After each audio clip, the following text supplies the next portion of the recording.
Lewis Hamilton just won his 104th race ever and his first one since he took a break in 2021. But here's the thing, Mercedes. His team is getting really good now and winning lots of points in recent races, even though Russell, his teammate, crashed out of one race. What's crazy is that this is Hamilton's last year with Mercedes because he already decided to switch to Ferrari. He made this choice before he even got to test how much better the car could get with all the new parts they were working on. Now people are wondering, will Hamilton feel bad about leaving Mercedes when he sees how good Ferrari is doing? Well, Ferrari isn't doing so great right now.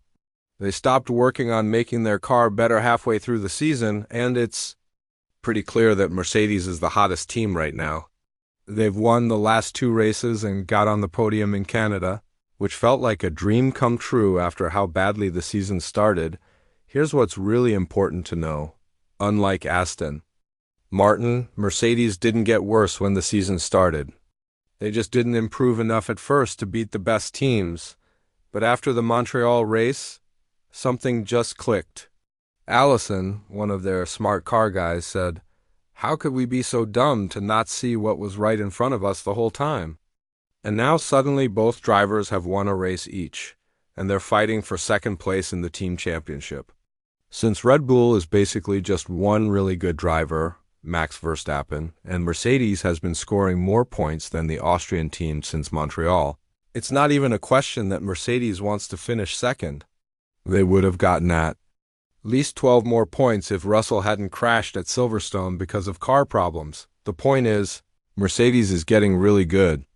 They're definitely scary enough to be the second fastest team and sometimes even the fastest team on the track.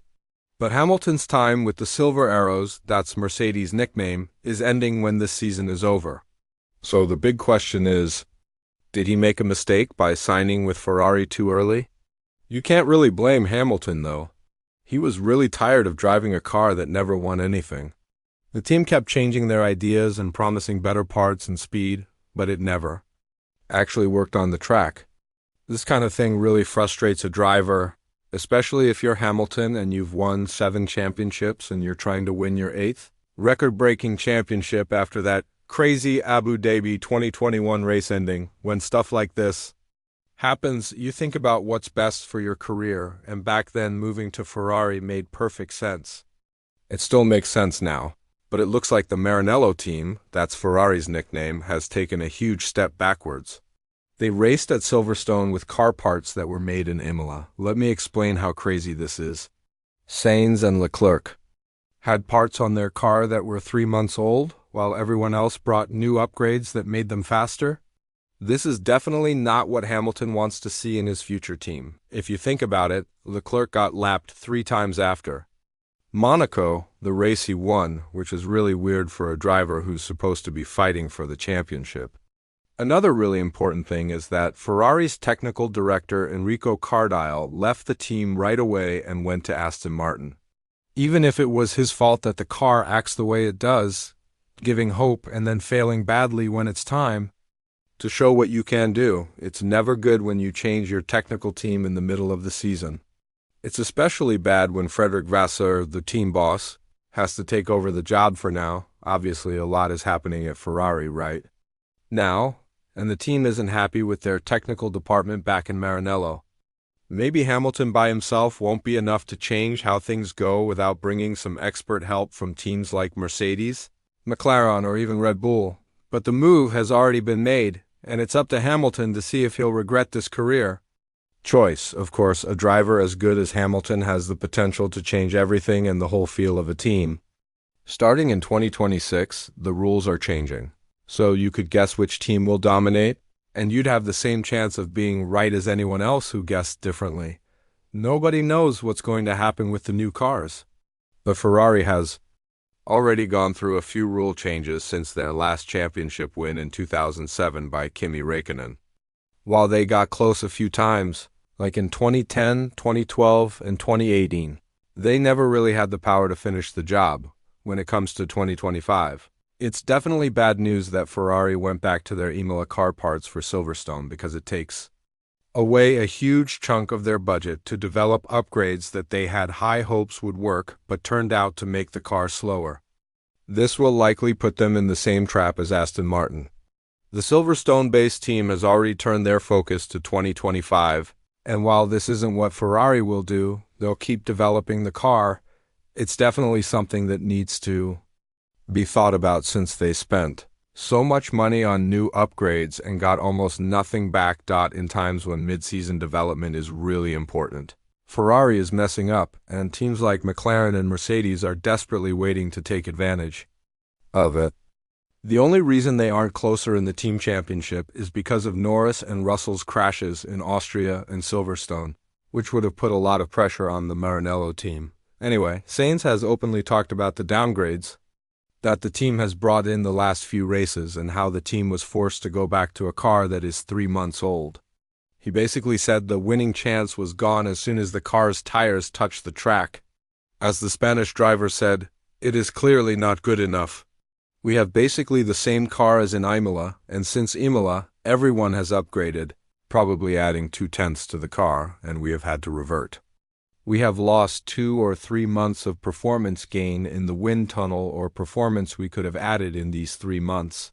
So clearly we haven't taken the right calls recently." What's even worse news is that Ferrari doesn't expect to improve in the next few races, with Sainz admitting that the car will behave badly in Hungary, where it will likely bounce in turns 4 and 11. But until a better upgrade package comes to him and his teammates' car, there is nothing more they can do about it.